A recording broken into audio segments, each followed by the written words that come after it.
All right, this is your brother Issachar coming at you with another lesson. First off, I want to give all praises to Yahweh, Bahasham, Yahweh Shai, Bahasham, Rachaa Quadash. Double honor to the apostles of the great millstone, which I learned this truth from. Honor to the elders and brothers out there pushing his word through the four corners of the earth within truth and sincerity. And shalom to the Akwat that's listening and learning. Today's video is going to be entitled 2023, the hopeful year that all prophecies come to pass. 2023, the hopeful year that all of the prophecies come to pass. Now, I got inspired to do this lesson because this is the title of 2023 that was given by Apostle Tahar. And pretty much, the title speaks for itself. The hopeful year that all of the prophecies come to pass. We're hoping that this is the year that we get out of here. We're hoping this is the year that all the prophecies can finally happen, so we can finally have the kingdom of heaven established. All right, and get to a start, because the past now what was 2020, 2021, 2022, past 3 years, we've been seeing a lot of things happen, and things have definitely been turning up. Things have been definitely getting worse and worse behind the scenes. All right, and so this year could definitely be the year where a lot of things begin to happen. Of course, you have these things out here dealing with numerology and everything, because 2023. They added up, what was it? I think they added up 2020, 2021, and 2022, and then it equaled up to 666. And then, when things like that happen, you already know Esau works off of things like that, all right? So this may be the year that the Most High puts a spirit upon Esau to push the button and to finally get things started, so we can finally show our faith, man, and get up out of here. But then again, this could be the year as well, because, if you do 2023 by itself, 3 plus 2 and then plus 2 equals 7 as completion. It's just a thought. It's not anything that's set in stone or anything like that. Now, you already know, you see things like this, it could get you pumped up within the spirit a little bit, but, we don't take things like that too seriously, all right? Because, everything is up to the Most High at the end of the day. Just like Yahweh Shai said, he said, no man knows the day when Yahweh Shai is coming back. No man knows the day when Jacob's trouble is going to begin. All of that. All right. But at the end of the day, this is the hopeful year that all of the prophecies come to pass. And every single year, Apostle Tahar has been on point with giving a title for the year. Whatever he entitled it, that's exactly what happened in that year. So this is the hopeful year that all the prophecies come to pass, because this can definitely be the year we start to see some major things. Just like he said within this video right here, we can finally see them usher in the MOTB. The chariots are going to show themselves even more, and it's not just going to be how they've been doing it. Like he said within this video, they can actually showcase themselves to the point where the government can't even hide this information anymore, because there's going to be videos of them showcasing themselves when it happens. All right. The blackouts, the famine, martial law, the FEMA camps, all of these different things, man, all of these different things. In order for us to get into the kingdom of heaven, we need these things to happen, because this place has to be judged. All right.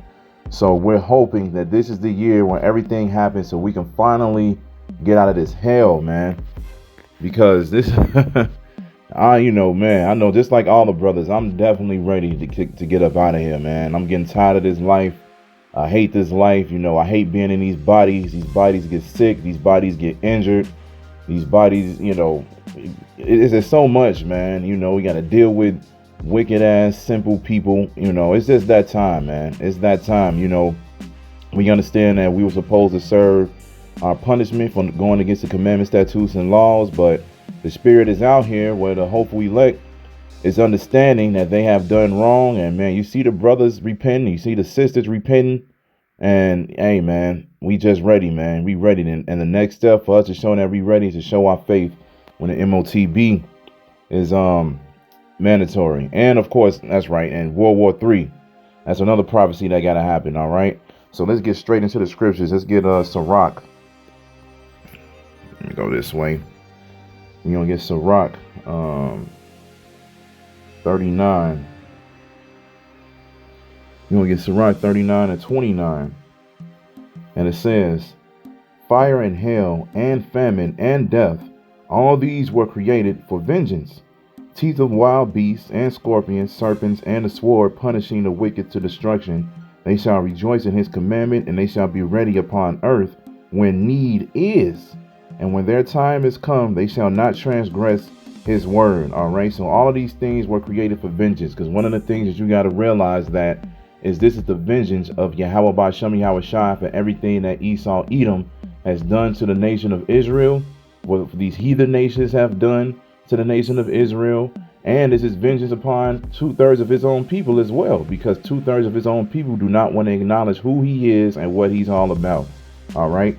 So all of these different things that were created, fire, hail, famine, and death, all of these were created to bring judgment upon the people that deserves it. All right. Teeth of wild beasts, scorpions, serpents, the animals are going to be let loose. As already been known that lions and cougars and tigers been popping up in random areas that they're not supposed to be in. All right. And that's going to keep popping up more and more. Just like in Chicago, it's a very well-known thing now that people see coyotes.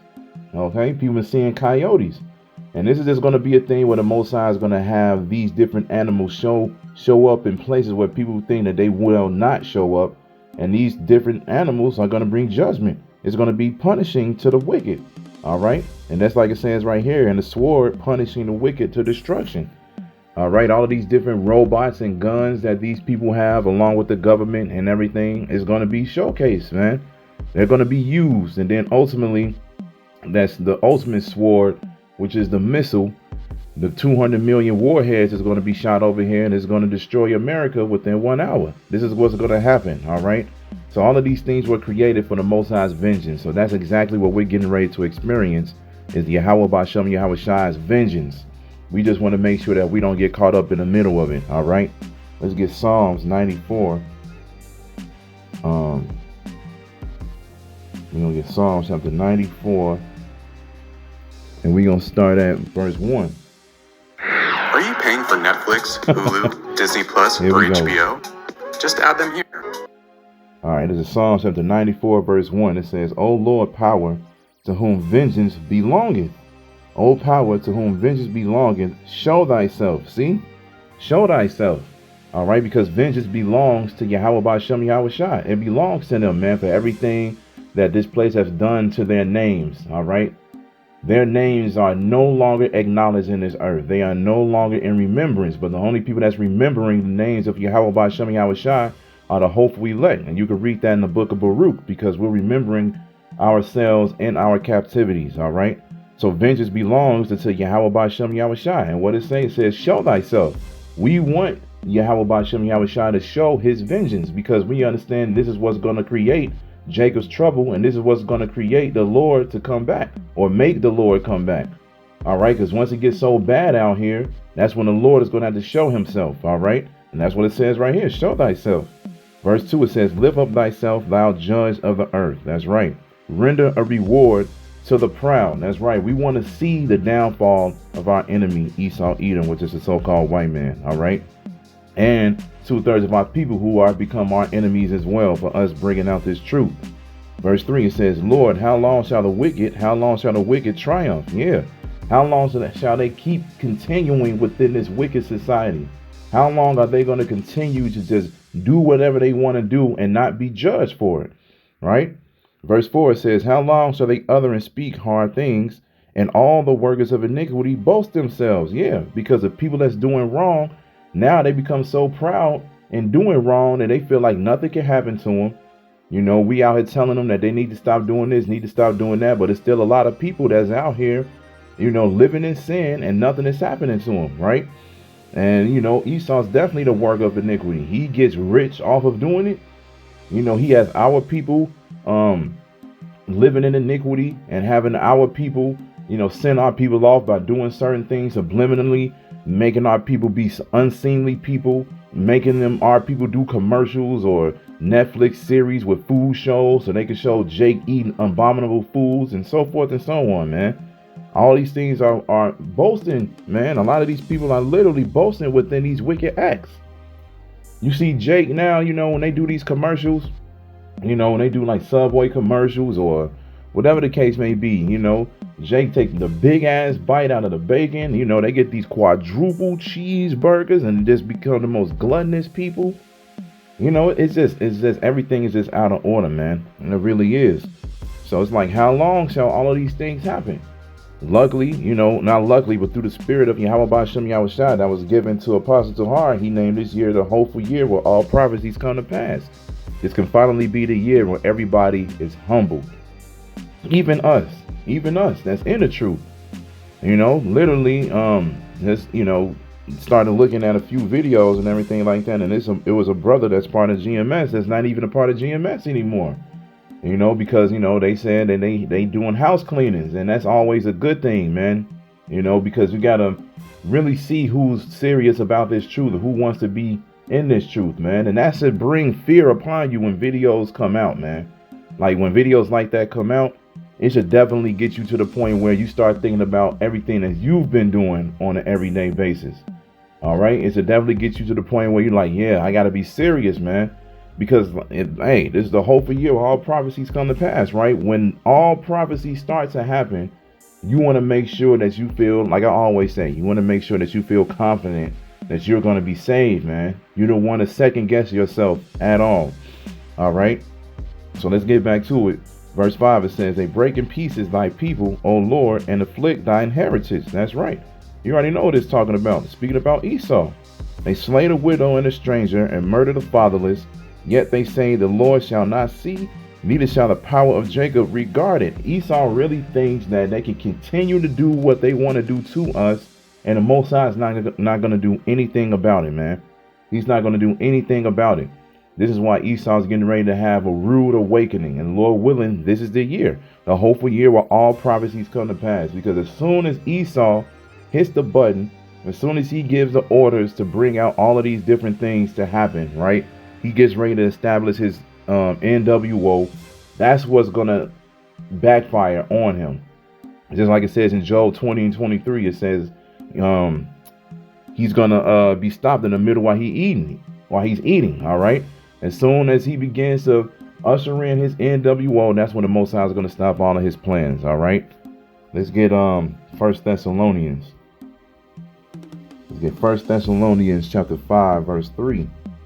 And it says, for when they shall say peace and safety, then sudden destruction cometh upon them as travail upon a woman with child, and they shall not escape. And you know, that's exactly what Esau's promising people right now.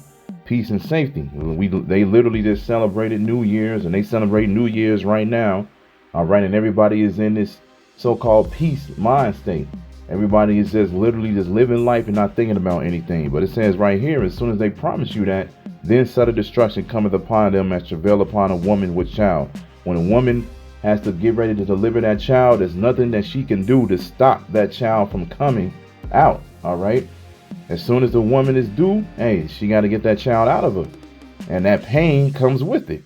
So that's exactly what's getting ready to happen to this world, man. All right. It's time, man. It's time. Verse 4, it says, but ye, brethren, are not in darkness, that day shall overtake you as a thief. Why? Because we're having our eyes and our ears open to what's going on around the world. We're paying attention to the prophecies. Verse 5, it says, you are all the children of light and the children of the day. We are not of the night nor of darkness. Therefore let us not sleep.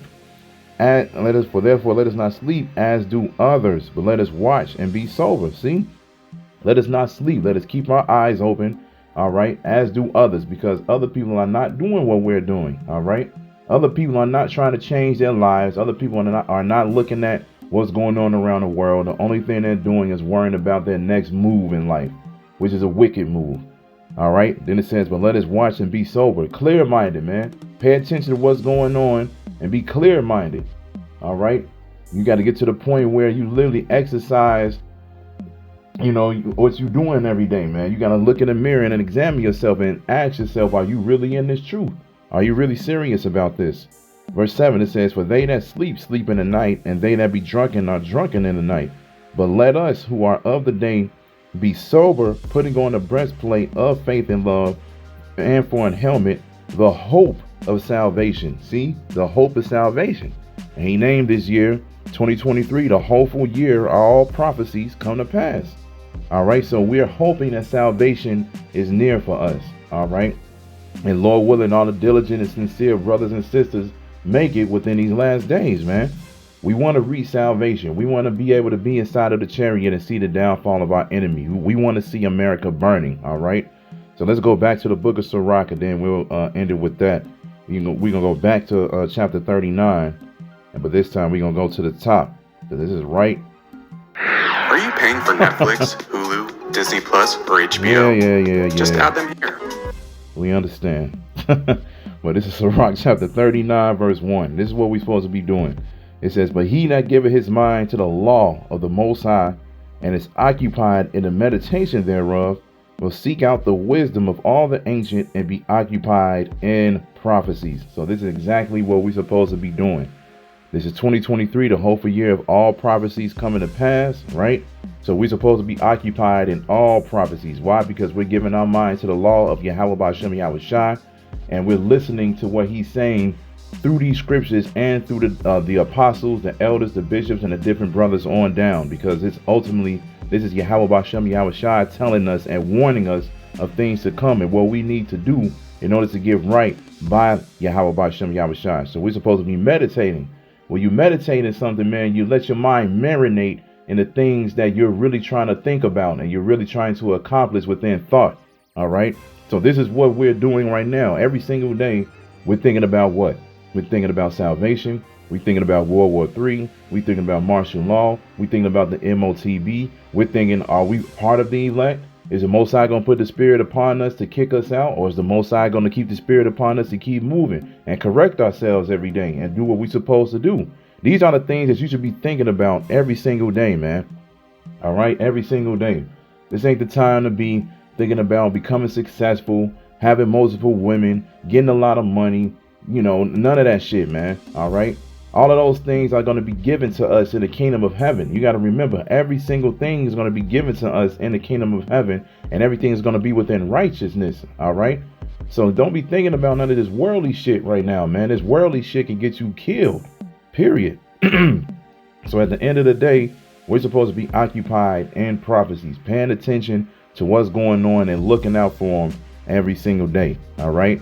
So keep repenting, keep changing yourself, keep bettering yourself every single day.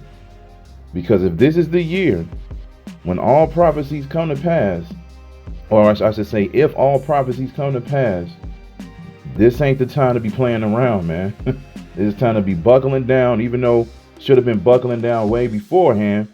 But still, though, you know, there's always room, you know, not always room, but, you know, right now we're still under this grace period. You know, we still able to wake up in our houses, turn on the TV, and go to Applebee's, turn on the PS5 or whatever, and, you know, just chill in our time where we feel like we need to chill. But, you know, in the meantime, no, for the majority of the time, we're supposed to be occupied in prophecies, and we're supposed to be ready for what's getting ready to happen, man. All right. So, hey, buckle up, get better. And let's do this, man. This could be the year that we see our Lord, man. Remember that. This could be the year where we see our Lord, Yahweh Shai. So let's get ready, man. So I hope this is edifying. So with that, I'm going to say, call Halayim, Yahweh, Bahasham, Yahweh Shai, Bahasham, Rachaa Quadash. Double honors to the apostles of the great millstone, which I learned this truth from. Honors to the elders and brothers out there pushing this word through the four corners of the earth within truth and sincerity. And shalom to the Akwat that's listening and learning. And Yahweh Ratazad, I'll be back with another lesson. Keep pushing, Yasharala. Keep pushing. We almost out of here. Shalom.